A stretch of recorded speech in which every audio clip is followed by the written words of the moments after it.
செய்திகள் மற்றும் படங்களை பார்க்கணுமா? இப்பவே சப்ஸ்கிரைப் பண்ணுங்க, பெல் ஐகானையும் கிளிக் பண்ணிருங்க.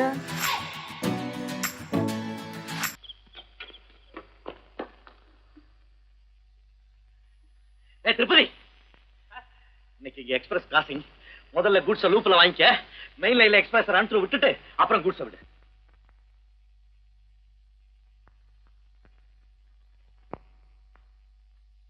யாரு?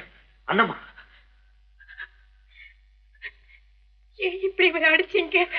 ஏன்னா அவன் செஞ்ச காரியத்துக்கு அவனை கொலை செஞ்சிருக்கணும். அது நான் செஞ்சுட்டீங்களே. ஆமாங்க, பேச்சையும் காணும், மூச்சையும் காணும், செத்து போயிட்டா போல.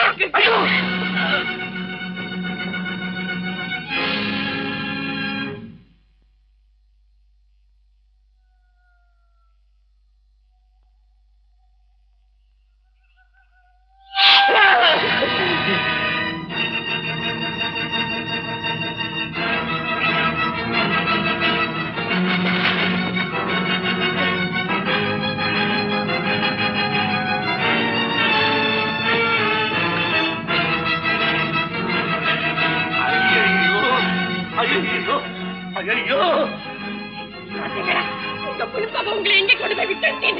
கொலகார நாய்த்தீங்களே, கொலகார நாய்த்தீங்களே, கொலகார நாய்த்தனே, கொலகார நாய்த்தனே, கொலகார நாய்த்தனே, கொலகார நாய்த்தனே. போயிடுவாங்களே. உங்க தங்கச்சி கதி என்னானது? உங்களை ஏன் நம்பிக்கிட்டு இருக்கிறேன்? ஏன் கதி என்னானது? ஏன் கதி என்னானது? ஐயோ,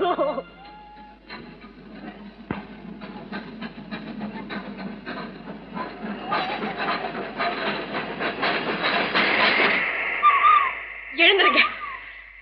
நான் சொன்னபடி செய்யுங்க. கால் பிடிங்க.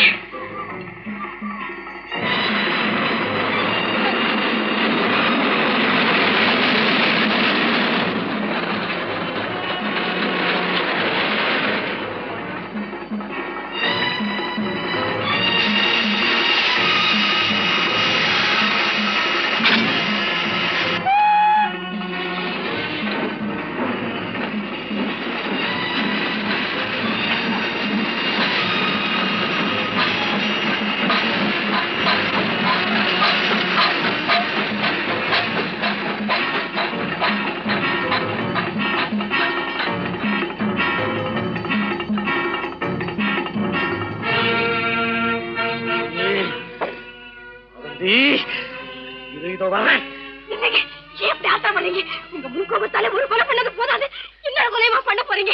உங்க தங்கச்சிக்கு உங்களை தவிர வேற யாரு இருக்காங்க? அதனாலதான் அவ்வளவு அன்போடு அவளை நான் வளர்த்தேன். தகப்ப இல்லாத குறை தெரியக்கூடாதுன்னு எவ்வளவு பாசத்தோடு அவளை நான் பாதுகாத்தேன். போச்சு, இன்னைக்கு எல்லாமே போச்சு. அப்படி என்ன நடந்து போச்சு? ஏன் இப்படி ஆத்திரப்படுறீங்க? உங்க தங்கச்சி அப்படி என்ன தப்பு பண்ணிட்டா? இதை விட பெரிய தப்பு வேற என்ன செய்யணும்? உலகத்துல ஒரு பொண்ணு ஒரு ஆம்பளை சந்திக்க கூடாதா? பேசக்கூடாதா? எந்த பொம்பளையும் எந்த ஆம்பளையும் வேணாலும் சந்திக்கிட்டும் பேசட்டும். என் தங்கச்சி உனக்கு இப்படி இவ்வளவு துணிச்சல் வந்துச்சு, அதைத்தான் கேட்க போறேன். இல்லைங்க, தங்கச்சி கேட்க போறீங்களா? கேளுங்க, நல்லா கேளுங்க. நீங்க அப்படியே தங்கச்சி கேட்டதும் அவ ஓடி வந்து, அண்ணா என்ன மன்னிச்சுக்கங்க, நான் பண்ணதெல்லாம் தப்பு, என்ன அவருக்கே கல்யாணம் பண்ணி கொடுத்துடுங்கன்னு சொன்னா என்ன செய்வீங்க? என்ன செய்வீங்க? நான் அவர் கொலை பண்ணிட்டேன்னா சொல்லுவீங்க? தங்கச்சியே சரி, அவன் செத்து போனது அவளுக்கு தெரிஞ்சு அவளும் தற்கொலை பண்ணிட்டா உங்க குடும்பமான என்ன ஆகிறது? என்ன ஆகாது?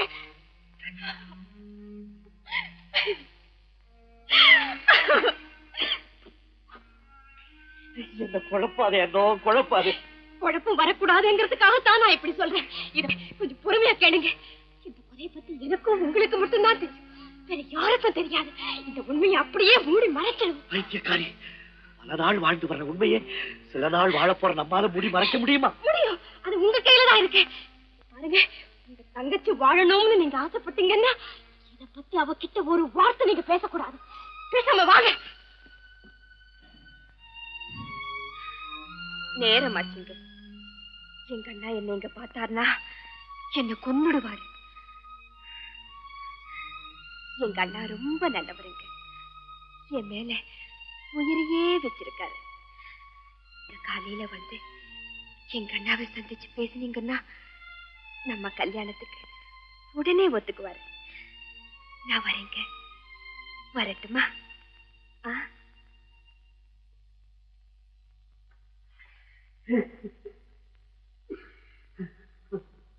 சிவராமன், கொலை செய்த குற்றத்துக்காக உங்களை கைது செய்கிறேன்.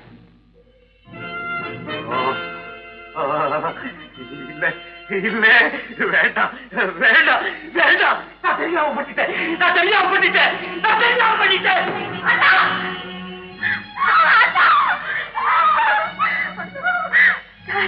எங்க அண்ணா என்ன செஞ்சார்? அவரை எங்க கூட்டிட்டு போறீங்க? குற்றம் செய்தவனை தண்டிக்க வேணாமா? அதுக்காக கூட்டிட்டு போறாங்க. என்ன சொல்றீங்க? அம்மா, உங்க அண்ணன் ரயில்வே ஸ்டேஷன் பக்கத்துல இருக்கிற பாடு மண்டபத்துல ஒருத்தர் அடிச்சு கொலை செஞ்சுட்டாரு. அண்ணா, தங்கையினுடைய மானம் பறி போறதை எந்த அண்ணம்மா பார்த்துட்டு இருப்பா? நமக்கு மானம் தானே பெருசு. அந்த மானத்தை அழிக்க எவரோ ஒருத்தன் வந்துட்டு அழிச்சுதான் அவனை அடிச்சுப்பேன்.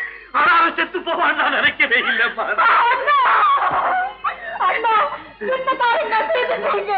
நானும் அவரும் கணவன் மனைவியா வாழ நீங்க மனப்பூர்வமா எனக்கு தெரியாதம்மா, எனக்கு தெரியாது. அவரு ஒருத்தர் விரும்புறீங்க நினைச்சிருந்தா இந்த காரியத்தை செய்தே இருக்க மாட்டேன்மா. உன்னை வாழ வைக்க வேண்டிய இந்த அன்பு கரங்களே உன் வாழ்க்கையை அழிச்சிடுச்சே. நான் என்ன செய்வேன்? உண்மையை குழி தோண்டி புதைக்க முடியாதுன்னு நான் சொன்னதே நீ கேட்டியா? ஆரம்பத்துல இருந்தே எதுக்கு எடுத்தாலும் ஆசைப்படாதீங்கன்னு சொன்னதே நீங்க கேட்டீங்களா? சிவராம், நேரமாச்சு, புறப்படுங்க. ஐயா, அவரை கூட்டிட்டு போகாதீங்க ஐயா. எங்க மானமே அவர்தான் ஐயா.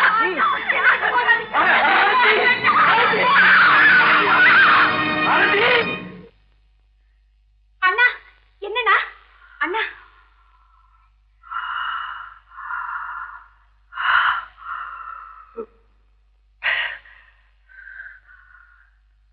கனவு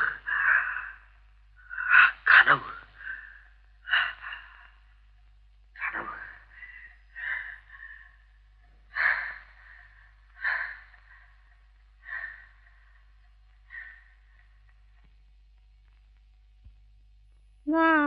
வாரணமாயிரம் சூழ வலம் செய்து நாரணன் நம்பி நடக்கின்றான் என்றெதிர் பூரண பொற்குடம் வைய புறமெங்கும் தோரணம் நாட்ட கனா கண்டேன் தோழினான். அண்ணா, அண்ணா, எழுந்துருங்கண்ணா, விடிஞ்சு போச்சு. வெளிச்சத்தையே கடமை. எங்க பார்த்தாலும் ஒரே இருட்டா இருக்கு. கண்ணை மூடிட்டு இருந்தா வெளிச்சம் எப்படின்னா தெரியும்? மனசுக்கு வெளிச்சம் இந்த கண்ணில் இல்லையப்பா. ஏன்னா ஒரு மாதிரியா பாருங்க. அண்ணா, இந்த புடவை எனக்கு நல்லா இருக்கா? ஓ, ஃபர்ஸ்ட் கிளாஸ் இருக்கு. இப்ப நீ ரொம்ப அழகா இருக்கு, மகாலட்சுமி மாதிரி இருக்கு. என்ன அழறீங்க? ஒண்ணு இல்ல, இந்த நேரத்துல நம்ம அம்மா இல்லையே. நீங்களும் இப்படி வர யாரும் ஆறுதல் சொல்ல முடியாது. என்ன, காஃபி கொண்டு வர.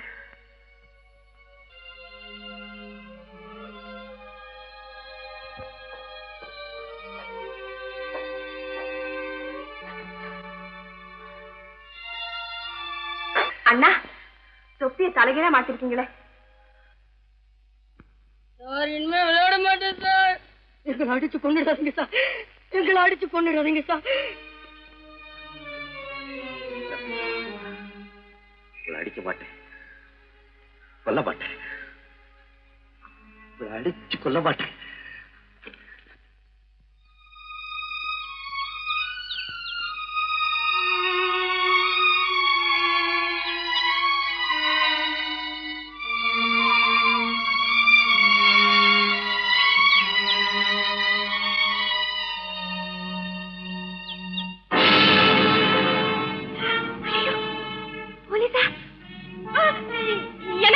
ஸ்டேஷன் மாஸ்டர் இருக்காரா? இல்லையே, என்ன விஷயம்? நான் உடனே அவரை பார்க்கணும். எதை பார்க்கணும்? எங்க இருக்காரா இல்லையா?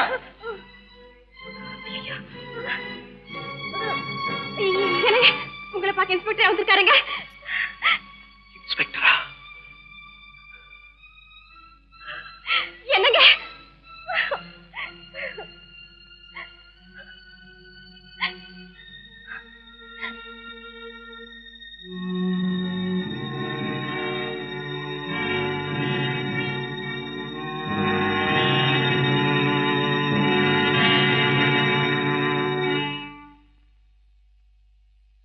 நடராஜா!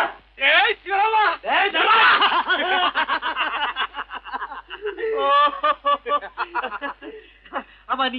எப்போ போன வாரம் தாண்டா வந்தேன். வந்த உடனே ஒரு கொலைக்கு குற்றவாளியை கோர்த்து ஆஜர்படுத்தணும். அதுக்காக போற வழியில நீ இங்க இருக்கேன்னு கேள்விப்பட்டேன். உடனே உன்னை பார்த்துட்டு விஷயத்தை சொல்லிட்டு போலான்னு. ரொம்ப நாளைக்கு அப்புறம் சந்திக்கிறேன்ல. ரொம்ப நாளைக்கு அப்புறம். ஆமா, ட்ரெயின் எத்தனை மணிக்கு வருது? இன்னும் 3/4 மணி நேரம். அடே அப்பா, 3/4 மணி நேரம். ஆனா பேசிக்கிட்டு இருக்கலாம். இதான் கொலைக்காரனா? ஆமாடா. என்னடா அப்படி பாக்குற? ஆளை பார்த்தா கொலை செய்தவன் மாதிரி தெரியல. இந்த காலத்துல நல்லவன் யாரு கெட்டவன் யாருன்னு கண்டுபிடிக்கவே முடியலடா. பாவம். என்ன பார்த்து பரிதாபப்படாதீங்க சார். பெத்த தாயையும் கூட பிறந்த தங்கச்சியும் அனாதையா தவிக்க விட்டு வந்தவன் சார். என்ன பார்த்து பரிதாபப்படாது. நீ ஏன்டா கவலைப்படுற? இன்னமும் பழைய மாதிரி இருக்க போல் இருக்க. இந்த பாரு, நாம பரிதாபப்படுறதுனாலயோ அனுதாபப்பட போறது ஒண்ணு இல்லடா. இந்த பாரு, அவன் செய்த குற்றத்துக்கு தண்டனை நிச்சயம் அனுபவிச்சுதான். சரி வா போகலாம்.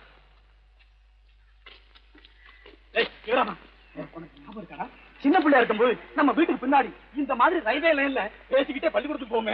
எங்க இப்ப நட பாக்கலாம்.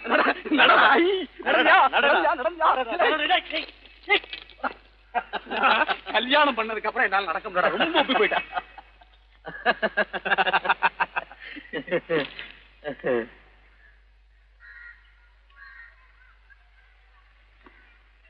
ராஜ், டேய் நீ போலீஸ் ஆஃபீஸர் தானே? என்னடா சந்தேகம்? உன்கிட்ட ஒரு சந்தேகம் கேட்கிறேன், சொல்றியா? தாராளமா கேடுறா.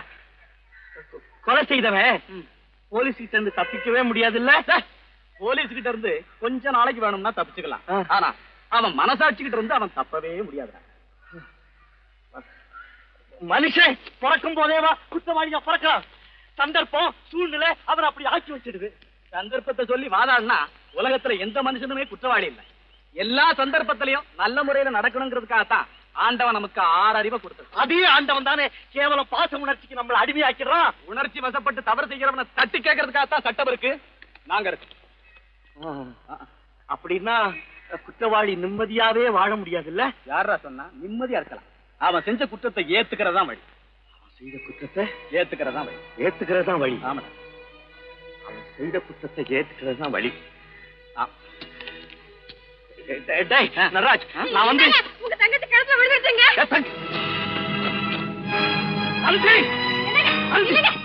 எங்க போறீங்க? அண்ணா என்ன வலை உடம்பெல்லாம் நடுங்குது, முகமெல்லாம் வேத்து கொட்டது, கண்ணு கலங்கி போச்சு. அடாடா, தங்கச்சி மேல என்ன பாசம், என்ன பாசம். என்ன சொல்றேன்? உங்க தங்கச்சிக்கு ஒண்ணும் ஆகல. இன்ஸ்பெக்டர் கிட்ட உண்மையை சொல்லி நீங்க எங்க ஆபத்துல மாட்டிக்க போறீங்களோன்னு தான் பொய்ய சொன்ன. இல்ல அண்ணா, நான் உண்மையை சொல்லியிருந்தா என் குற்றத்துக்கு தண்டனை கிடைக்கும், என் மனசுக்கு நிம்மதி கிடைக்கும். நீங்க போயிட்டு அந்த குடும்பமே கெட்டு போயிடுமே. என்ன போல குற்றவாளிகள் நிறைஞ்சு போயிட்டா இந்த உலகமே கெட்டு போயிடுமே. இரும்புல இருந்து உண்டாகிற துரு இரும்பையை அழிக்கிற மாதிரி என் கோபம் என்னையே அழிச்சிடுச்சு அண்ணா. வேண்டாத நியாயத்தை பேசி உங்க தங்கச்சின் வாழ்க்கையை கெடுக்காதீங்க. அவ வாழணும், அதை மறந்துடாதீங்க. போங்க. என் தங்கச்சி வாழணும். ஆமா, என் தங்கச்சி வாழணும். ஏண்டா உன் தங்கச்சிக்கு என்னாச்சு? ஒண்ணு இல்ல, கிணத்தடியில கால் வழிக்கு விழுந்துட்டா. அந்த பொண்ணு கிணத்துக்குள்ளே விழுந்துட்டான்னு சொல்லி. உன் தங்கைக்கு ஏதாவது ஒண்ணுன்னா நீ எல்லாத்தையுமே மறந்துடுவ போல் இருக்க.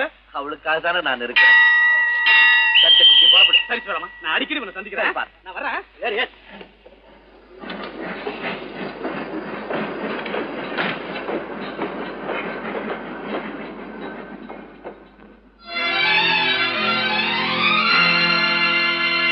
அம்மா, எக்ஸ்ரே வந்ததும் உடனே வீட்டுக்கு அனுப்பி வைங்க. சரி டாக்டர்.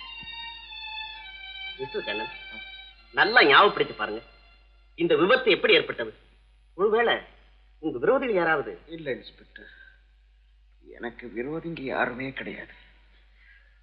நான் ஏன் அடிபட்டேன், எப்படி கூட்ஸ்டெயின்ல மயங்கி விழுந்து கிடந்தேன்னு எவ்வளவோ யோசிச்சு பார்த்தேன். எனக்கு எதுவுமே ஞாபகத்துக்கு வரல இன்ஸ்பெக்டர். மிஸ்டர் கண்ணன், அதிர்ச்சியில எல்லாத்தையும் மறந்துருக்கணும். உங்களுக்கு எப்போவாது ஞாபகம் வந்தா உடனே எங்களுக்கு இன்ஃபார்ம் பண்ணுங்க, நாங்க வர்றோம். அப்பா, என்னப்பா? ரொம்ப வலிக்குதும்மா. என்னம்மா? எல்லாம் வலிக்குதும்மா. என்ன பண்றது ராஜா? கொஞ்ச நேரம் தூங்கு, எல்லாம் சரியாயிடுச்சு. அண்ணா, லட்சுமி, பாத்தீங்களா என் பையனுக்கா இந்த கதி? என்னம்மா செய்யறது? விதியினுடைய கை பணக்காரன் வீட்டு கதவுன்னும் ஏழை வீட்டு கதவுன்னும் வித்தியாசம் பாக்குறது இல்ல. அது தட்ட வேண்டிய கதவை தட்டித்தாமா தீரும். தம்பி கொஞ்ச நேரம் தூங்கட்டும், வாமா போல. தூங்குப்பா.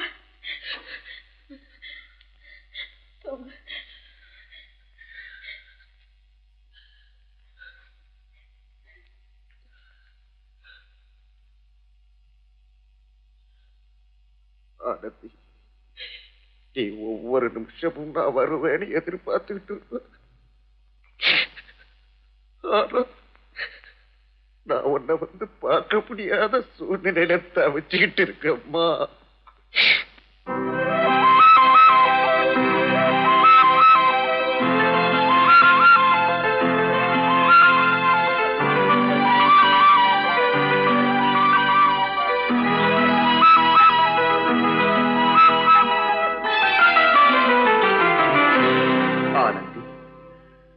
சந்தர்ப்பம் நான் உன்னை ஏமாத்திட்டதாகத்தான் நினைக்க சொல்லு. ஆனா உண்மை என்னங்கிறது நீ கூடிய சீக்கிரத்துல புரிஞ்சுக்குவ. அம்மா, நீங்க ஏமா இன்னும் கவலையோட இருக்கீங்க? நான் தான் பூர்ண சுகமடைஞ்சிட்டேனே. நீ சுகமடைஞ்சிட்ட, ஆனா எனக்கு தான் தீராத துன்பத்தை கொடுத்துட்ட. என்னம்மா சொல்றீங்க? எனக்கு தெரியாம உன் மனசுல ஏதோ ஒரு ரகசியத்தை மறைச்சு வச்சிருக்கு. அது அம்மாங்கிற ஸ்தானத்துல இருக்கு என்னை எவ்வளவு தூரம் தள்ளி வச்சிருக்கு தெரியுமா? அம்மா, உண்மை சொல்லு, இப்போவாவது உண்மையை சொல்லு. சதா ஆனந்தே ஆனந்தேன்னு புலம்பிட்டு இருக்கே, அது யாரு? அம்மா, என்ன மன்னிச்சிருங்க. நான் காலேஜில் படிக்கிறப்போ ஒரு பொண்ணு சந்திச்சேன். தவிர்க்க முடியாத காரணத்தினால நான் அவளை கல்யாணம் செஞ்சுக்கிறேன்னு சத்தியம் செய்து கொடுத்துட்டேன். என்னடா சொல்ற? எங்க அண்ணா அவர் பொண்ணு உனக்கே கல்யாணம் பண்ணி வைக்கணும்னு ஆசையோட இருக்காரு. அவருக்கு நான் இப்ப என்னடா சொல்றது? அம்மா, பிடிவாதமா பேச நினைக்கவே நினைக்காதீங்க. ஆனந்தி இல்லாம எனக்கு வாழ்வே இல்லம்மா, வாழ்வே இல்லை. என்ன தம்பி, வாழ வேண்டிய வயசுல வாழ்க்கையே இல்லைன்னு பேசிக்கிட்டு இருக்கிறீங்க? வாங்க ஜோசியரையா, வாங்க. வந்தேன். என்னம்மா, நான் ஒருத்தன் இருக்கேங்கிறதே மறந்துட்டீங்க போல இருக்க. இப்ப தம்பிக்கு வாழ வேணுமா? என்னடா வாழ்க்கைய பையில வச்சுக்கிட்டு இருக்க மாதிரி பேசுறானேன்னு பாக்குறீங்களா? அதுலதான் விஷயம் இருக்கு. என் வாய்க்கும் பல பேருடைய வாழ்க்கைக்கு நிறைய சம்பந்தம் இருக்குன்னு. வாங்க உட்காருங்க. இருக்க எங்க இங்க இந்த பக்கம் ரொம்ப நாளா காணுமே. வர வேண்டிய நாள் வந்தாச்சு, வந்துட்டேன். அப்போ நான் எப்ப போயிடுவீங்கன்னு கேக்குறீங்களா? அது நம்ம கையில இருக்கு, எல்லாம் அந்த ஈசன் கிட்ட இல்ல இருக்கு. நான் அதை சொல்லுங்க, அதான் சொல்ல வந்தேன். உங்க ரெண்டு பேர்த்தையும் ஒரு முக்கியமான விஷயத்த சொல்லிட்டு போலாம்ல, ஊர்ல இருந்து அவசரமா வந்திருக்கேன். என்ன விஷயங்க? அதாவது நம்ம கண்ணனோட மனைவி எங்க ஊர்ல தான் இருக்கா. என்ன சொல்றீங்க? என்ன ஏதோ வித்தியாசமா கேக்குறா போல இருக்க. நம்ம கண்ணனுக்கு எங்க ஊர்ல தான் இருக்கான்னு சொல்ல வந்தேன். ஓஹோ, பொண்ணை பாத்திருக்கீங்களா? வேற நான் எதை பாப்பேன்? அந்த பொண்ணுக்கு தாய் தகப்பன் கிடையாது, ஒரே ஒரு அண்ணன். அவனும் பொன்னகரம் கிராமத்துல ஸ்டேஷன் மாஸ்டரா இருக்கு. அம்மா, நான் உங்ககிட்ட சொல்றேன், அதையும் பொண்ணதான் அவரும் சொல்றேன். அப்படியா? ஜோசிரியா, அந்த பொண்ணை நான் உடனே பாக்கணுமே. என்ன பாருங்க? என்னது? ஆமாம்மா, என்கிட்ட இருக்கிற அறிவு, அழகு, அந்தஸ்து, மரியாதை எல்லாம் அந்த பொண்ணுகிட்ட இருக்கு. என்கிட்ட சொல்லிட்டீங்கல்ல, கல்யாணம் முடிஞ்சவங்க.